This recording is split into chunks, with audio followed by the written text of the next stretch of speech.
Hi friends, welcome back to another episode of Generation Films. My name is Alan. In the world of Attack on Titan, humanity is dwarfed by the Titan threat. No matter how advanced our technology gets, no matter how good we are with ODM gear, there's no accounting for the size difference between a human soldier and a Titan. Well, at least until we start building actual Jaegers. What's even more terrifying about these Titans is that they sort of defy the very natural laws that govern our world. Most Titans appear to be similar to humans, at least when it comes to their physical outward appearance. Sure, most of them are a bit deformed or have weirdly disproportional limbs, none of them have genitalia, but at the end of the day, you can't mistake them for anything but large humans. The only difference is human beings have a limit to how tall they can grow. That's due to our bodies and organs' limitations. As a matter of fact, anyone here on Earth who grows to a very large size might be diagnosed with gigantism. This is a pretty rare condition that's the result of the pituitary gland creating too much growth hormone. This can lead to many serious complications, but luckily today we have the medical technology to stop gigantism. Because when a human being becomes too large, let's say over 7 or 8 feet, the body starts putting a lot of strain on the heart, which has to work really hard to pump all that blood around.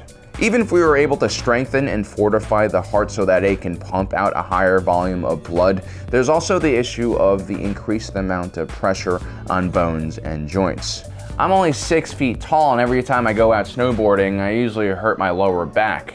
Then take a look at someone like Yao Ming, who is 7'6" and quite skinny looking, but he actually weighs around the same as the average NFL lineman at around 310 pounds. Yao Ming's career was limited and plagued by injuries, mostly related to the lower parts of his body. Instead of seeing more common lower body injuries like, torn ACLs and sprained ankles, Yao Ming suffered mostly from stress and weight-related issues. The type of injuries that he suffered from were a hairline fracture to his left foot, a stress fracture to his ankle. He even managed to break his knee. Despite all this, he still managed to play in the NBA for 9 years, which is pretty impressive given his size. But Yao Ming's not even that tall when compared to the tallest person in recorded history, Robert Wadlow, who reached 8 foot 11 inches. Now, the honest truth is we'll probably never see someone that large or even reach close to the size of a Titan because gigantism, as we mentioned, is now treatable and be kind of messed up to allow people to grow to that large size. Not only because of the long-term potential health issues, but also because of time dilation. Now, the average Titan is far larger than any human at around 10 meters tall, or 4 Yao Mings. This is simply a massive creature. Not even giraffes get close to that kind of height. We have to go all the way back to prehistoric times to find living creatures that are even close to this size. Like sauropods, who could grow up to 10 meters in height and could weigh up to 80 tons. Modern researchers believed it was animals like this that pushed the limits of what organic bone and tissue could support, at least on land. Now, dinosaurs like the sauropods used creative and unique bone structures in order to support all of that weight. Dinosaurs also have a higher occurrence of trabecular bones, which are spongy bones which have tiny holes in them. This allows the bones on these massive dinosaurs to retain the same amount of strength, but at the same time, those air pockets in the bones will decrease the weight of the bones.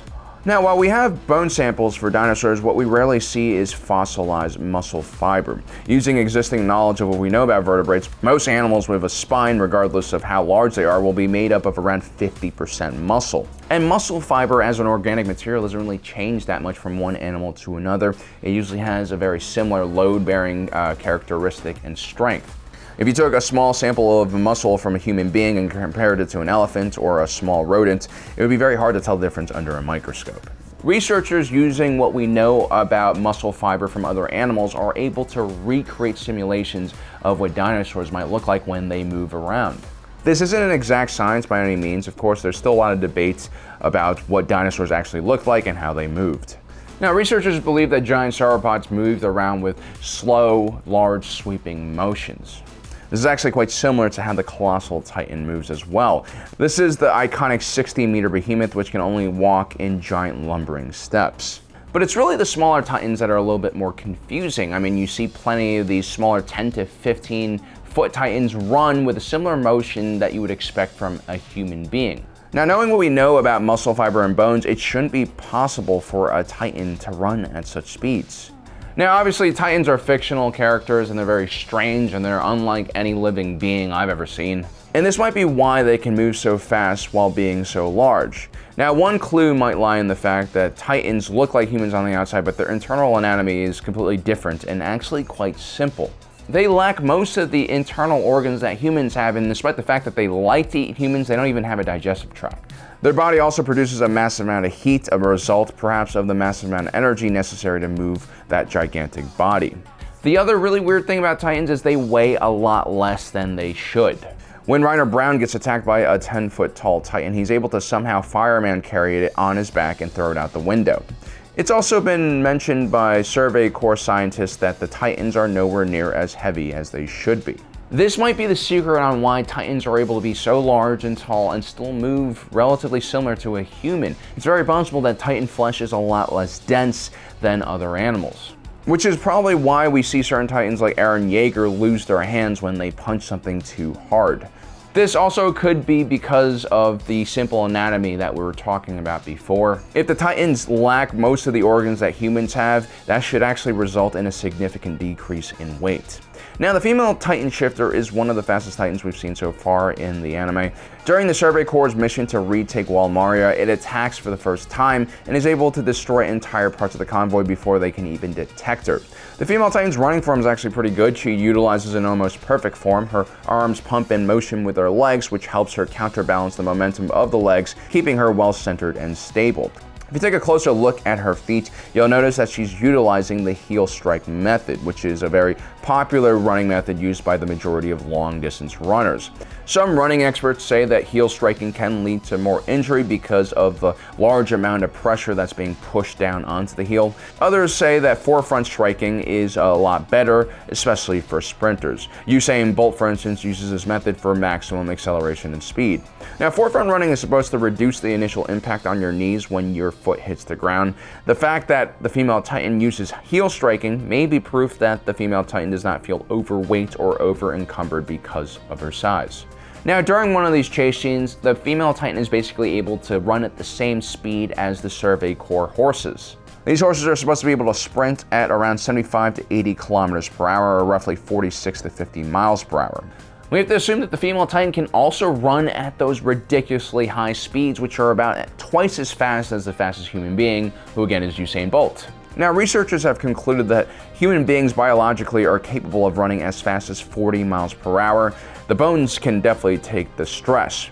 But what we lack is fast enough contraction from our muscles. That's where our limitations are. This is why generally larger animals are slower, because they have longer muscles that take longer to contract. There's also another factor that comes into play here. A larger body also means it takes longer for information to travel through the nervous system. This has to do more with reaction speed, but also how agile and coordinated an individual is. So there's no doubt in my mind that the Titans, and definitely the Titan shifters, are something very strange and very unnatural and unlike anything else we see in the natural world. Creatures can definitely get to the same size as a Titan, but I doubt they'll ever be as coordinated, agile, or fast. So there you have it, guys. That's our breakdown of the Titans. Now, if you guys like Attack on Titan, I recommend you guys check out our new channel, Generation Ochi. We'll link it somewhere down below so you guys can check it out. American Ben is also going to be on that channel. Well, guys, don't forget to subscribe and hit that notification button down below so you don't miss out on the rest of our awesome content. As usual, life is a movie, and you are the protagonist.